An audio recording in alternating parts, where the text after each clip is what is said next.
Hello. Technology is continuously advancing to meet the needs of human life. One of these needs is finding a dating partner. Nowadays, dating apps are increasingly popular among young people as they help us find individuals with similar interests and passions, even if we don't know each other beforehand. However, these apps also bring about many negative consequences.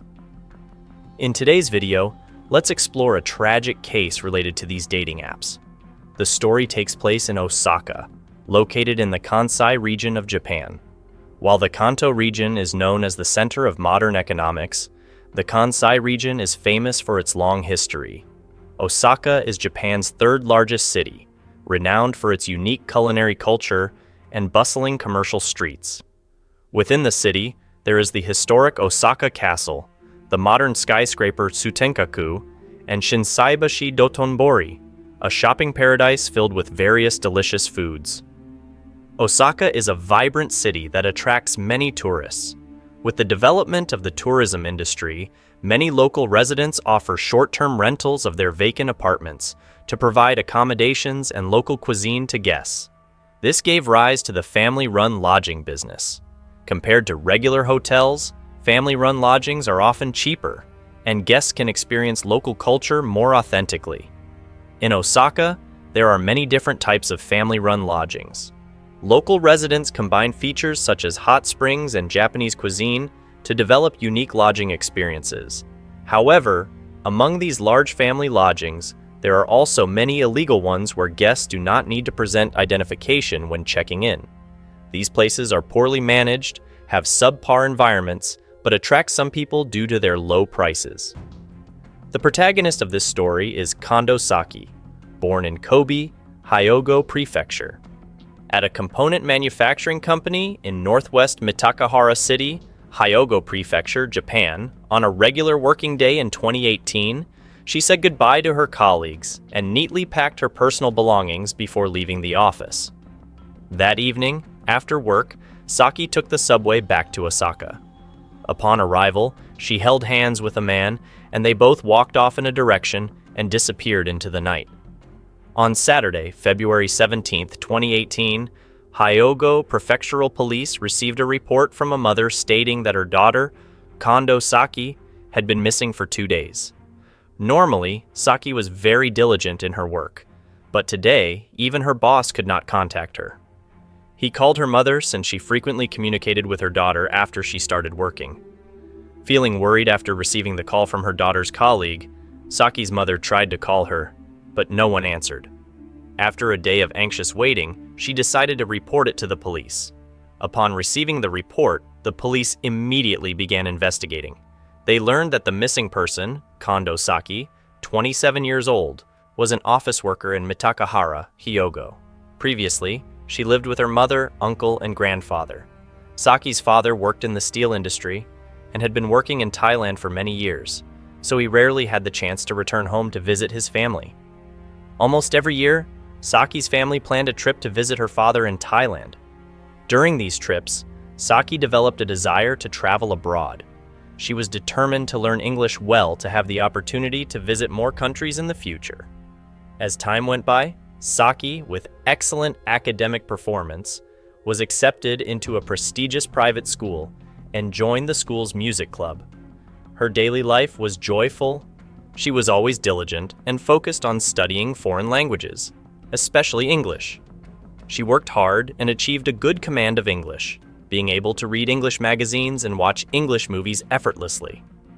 After graduating from high school, Saki was admitted to a local university. Thanks to her proficiency in English, she used her vacation to study abroad in Western countries and made some foreign friends. After graduating from university, Saki began her career and changed jobs multiple times. About 2 years ago, Saki started working at a component manufacturing company in Hyogo. She then moved into the company's dormitory and began living independently. Saki was a cheerful and sociable person. Outside of work, she often helped foreigners who were lost and occasionally invited foreign friends she knew to her home. At work, she was always willing to assist her colleagues with English-related issues. It can be said that she was well loved by both her colleagues and her family. Saki was gentle, friendly, intelligent, and responsible, so she would not deliberately cut off contact with those around her. Her social relationships were also quite simple, not the type to make enemies. Therefore, her sudden disappearance left everyone bewildered and clueless about the reason. The police immediately investigated Kondo Saki's social circle. Through a friend's account, they discovered an important clue. It turned out that before her disappearance on February 15th, Kondo Saki had told her friend that she was going on a date with an American named Jay after work. Jay was someone Kondo Saki had recently met online. This clue quickly caught the attention of the police. They promptly checked the security cameras in the area and along the roads to track Saki's movements after leaving work. Sure enough, they identified a man who was believed to be Saki's online friend. On the night of February 16th, after work, Kondo Saki headed straight to the nearby train station. After a while on the subway, she arrived at Mori Station in Osaka. By then, it was midnight, and security cameras around the station recorded her and a man walking closely together like a couple, heading south. The police saw Kondo Saki and the man entering a small guest house through the security camera footage. However, in the following days, the security cameras only captured the man frequently entering and leaving the guest house with a somber expression. Saki's presence was not seen again. The man in the camera footage was tall and thin, always wearing thick layers of clothing. In one segment of the footage, he was seen wearing a black beanie, a white face mask, and dark sunglasses, making it difficult for the police to identify his facial features.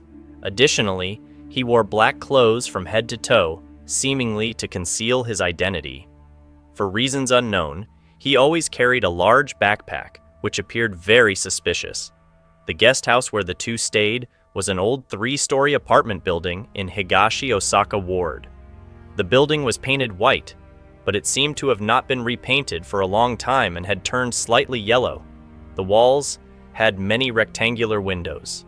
The police found the owner of the guest house, hoping he still had a list of guests who booked rooms at that time. However, to their disappointment, this was an illegal guest house. Although it was registered for online business, the owner did not have a business license. Guests only needed to book through the app to get a room. Upon arrival, they did not need to provide accurate identification information. Therefore, the police could not determine the identity of the suspicious man. They continued to monitor security cameras to find more clues about the suspect's whereabouts.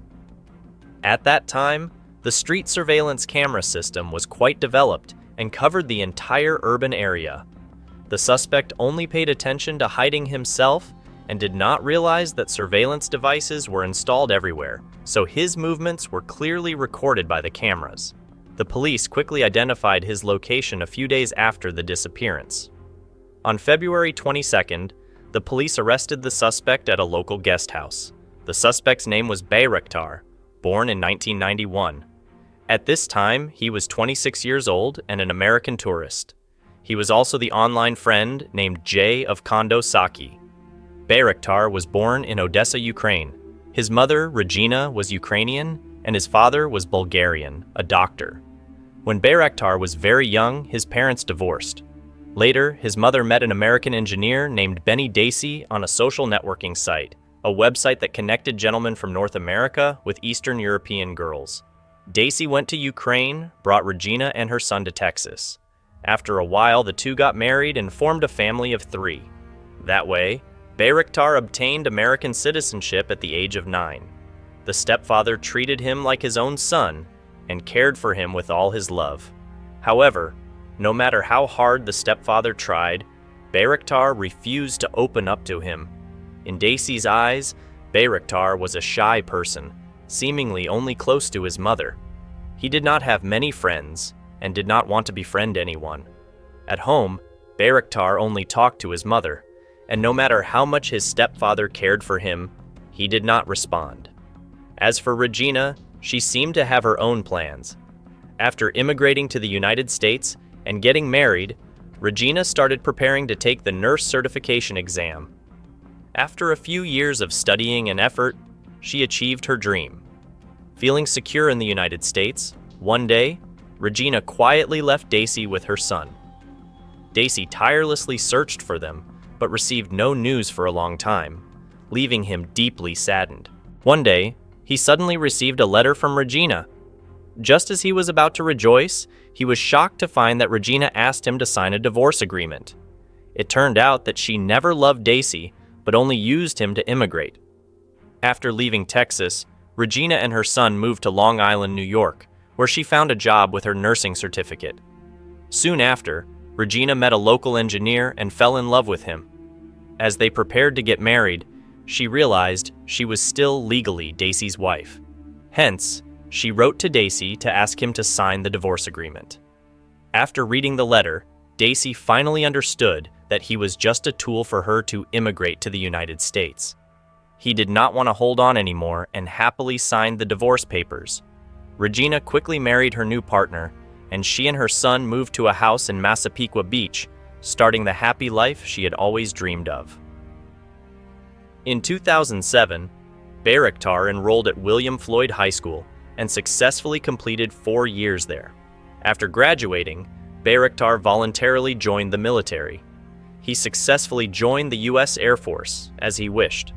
According to regulations, Bayraktar had to serve in the military for 4 years, but for some unknown reason, he served only 11 months before being discharged and returning home to Long Island. Since then, he became unemployed. Those who knew Bayraktar described him as very quiet and seemingly obsessed with Japanese culture. Bayraktar loved vacationing in Japan and had visited the country more than a dozen times. However, his purpose in going to Japan was not solely for tourism. In addition to sightseeing, Bayraktar also wished to meet gentle and elegant Japanese girls. People who knew him were aware that Bayraktar had an unusual fondness for Japanese women. He once confided to a friend that he wanted to marry a Japanese wife. In late January 2018, Bayraktar was granted a 90-day tourist visa. He once again traveled from the United States to Japan. This time, he went to the Kansai area and planned to stay there for a long-term, comfortable trip. Thus, it was not surprising that Bayraktar met Kondo Saki. However, when faced with allegations of abducting Saki, Bayraktar vehemently denied it, claiming he knew nothing about her situation. But the security camera evidence was undeniable, and the police certainly could not believe his deceitful excuses. On the same day he was arrested, the police submitted a search warrant application to the court. They then searched the guest house where the two had stayed.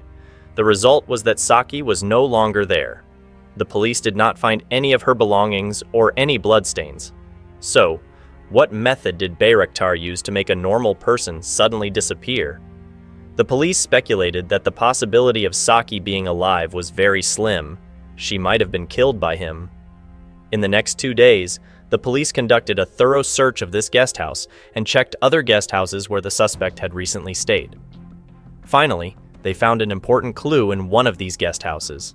This guest house was located in the Northern Garden area, Nishi Ward, Osaka, about a 7-minute walk from the nearest station. It was a 3-story apartment building with gray exterior walls surrounded by scaffolding, indicating it was under renovation. As expected, this was also an illegal guest house. Due to the very basic rooms and the poor surrounding environment, a night's stay cost only 30 JPY. Because it was so cheap, only local workers and laborers stayed there. The owner of the guest house had a deep impression of Bayraktar. A few days earlier, a young and handsome foreigner had arrived with luggage. The foreign guest stayed at this small guest house for one night. Foreign guests were rare, so the owner couldn't help but observe him several times. Guided by the owner, the police went to the room where Bayraktar had stayed. As they approached, they immediately smelled a strange odor, a strong stench. The closer they got to the room, the more unbearable the smell became.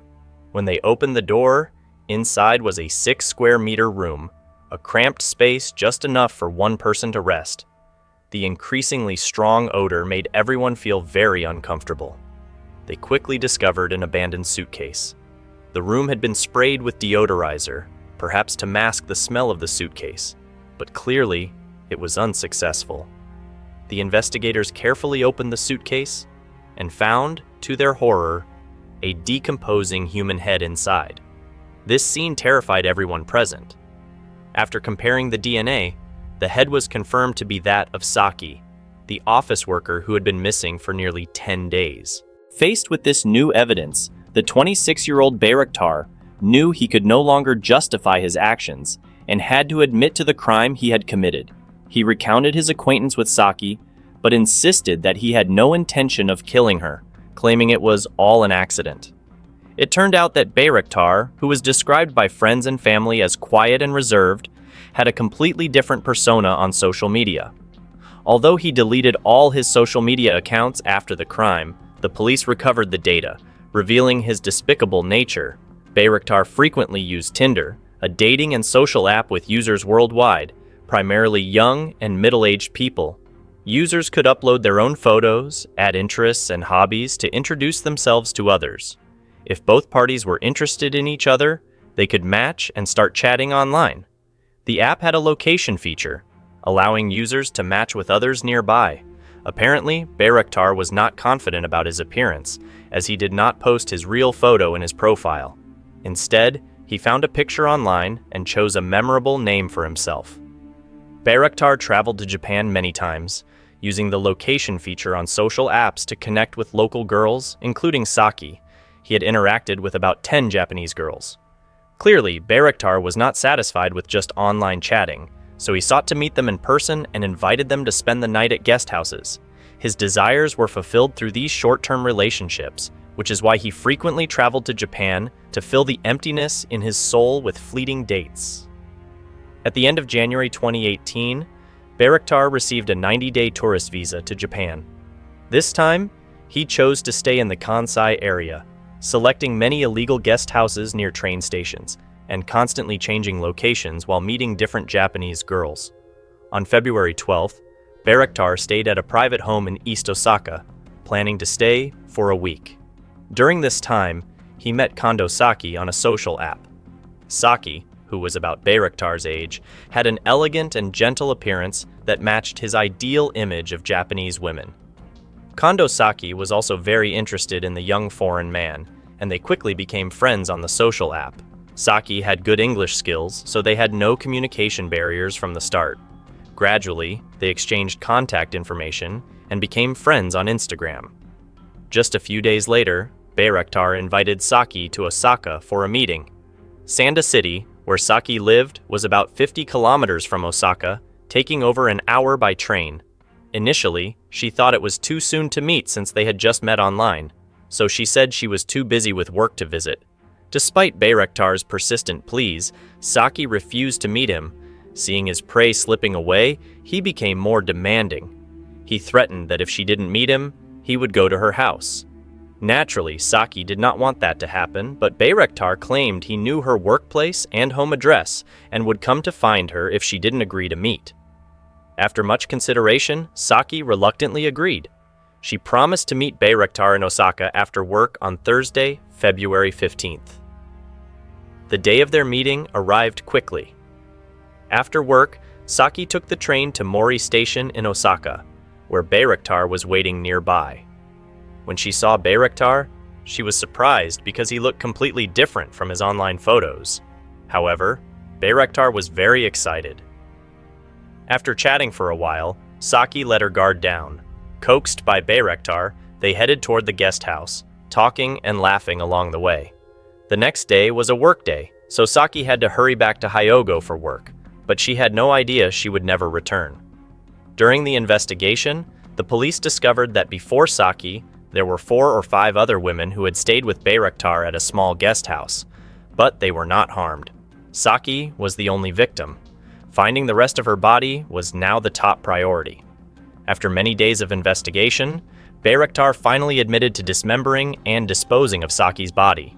However, he continued to conceal what had actually happened at the guest house that night. Based on Bayraktar's confession, the police went to a mountainous area near Osaka. They found signs of movement in a forested area. Beneath a thin layer of soil, the police found Saki's arm, and her torso was found nearby. On the same day, her legs were discovered in a bamboo forest in Kyoto. No one could have imagined that Kondo Saki, described as gentle and kind, would meet such a tragic end. Her family was devastated upon hearing the news. The autopsy report revealed that Saki had died from asphyxiation. Despite this, Bayraktar continued to deny the truth, repeatedly telling the police that it was not intentional. The police speculated that there might have been a struggle at the guest house, during which Bayraktar accidentally killed Saki. Upon realizing she was no longer breathing, he panicked. When he calmed down, he began to think of ways to conceal the incident. Bayraktar turned off Saki's phone to avoid calls from her family and friends, and deleted his social media accounts to hide their relationship. He then went online to find ways to dispose of the body. Despite being extremely frightened, Bayraktar carried out his plan. The next day, he went out with a large backpack, bought a saw and a bottle of deodorizer. He extended his stay at the guest house for a few more days and secretly dismembered her body in the room. He then disposed of the body parts in the mountains surrounding Osaka and Kyoto. The most identifiable part, the head, was placed in a suitcase and hidden at another guest house. To mask the smell, Bayraktar used a large amount of room deodorizer. However, his plan ultimately failed. Strangely, Bayraktar did not seem to have any intention of leaving Japan. When he was arrested, he was staying at a guest house in Nara, despite having had enough time to flee the country. It appeared that Bayraktar was indifferent and continued traveling according to his original plan. When Saki's father in Thailand heard about his daughter's murder, he rushed back to Japan. For the next year, he closely followed the case, hoping the court would deliver a severe sentence to the perpetrator to bring justice for his daughter. A year later, the case was brought to trial at the Kobe District Court. Since it could not be proven that Bayraktar had intentionally committed murder, he was eventually charged with involuntary manslaughter and body disposal. Bayraktar appeared very gaunt in court. He continued to justify himself, insisting that he never intended to kill the victim. He even begged the victim's family for forgiveness, repeatedly apologizing and stating, "I will bear this guilt until the day I die." However, no one believed his excuses.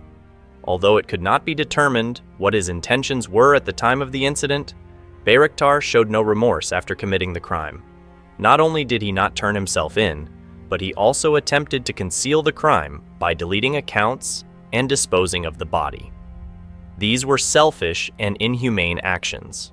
In January 2019, the Kobe District Court convicted Bayraktar of involuntary manslaughter and body disposal, sentencing him to 8 years in prison. This verdict caused widespread outrage. Saki's family was deeply disappointed, feeling that the sentence was too lenient for the perpetrator. They still did not know the exact reason why their daughter was murdered, as the trial ended hastily. Since Bayraktar remained silent and uncooperative, they might never know why their daughter met such a tragic end. Notably, this was the 8th case in 2 years involving crimes committed at private guest houses in Japan. The severity of this case brought attention to the issue of illegal guest houses. Following this case, Japan reformed the private guest house industry. Now, private guest houses are required to ask guests for official identification to prevent cozy accommodations from becoming breeding grounds for crime. Once released, Bayraktar will be free again, while the victim lost her chance to live a beautiful life. This case serves as a warning about online dating apps. Always be cautious when using them, as the person on the other side could be a scammer or even a violent criminal. Furthermore, it is crucial to keep personal information private, to prevent it from falling into the hands of malicious individuals who could use it to threaten and coerce. This is the case for today. What are your thoughts? Please leave your comments below to let us know. Goodbye, and see you next time.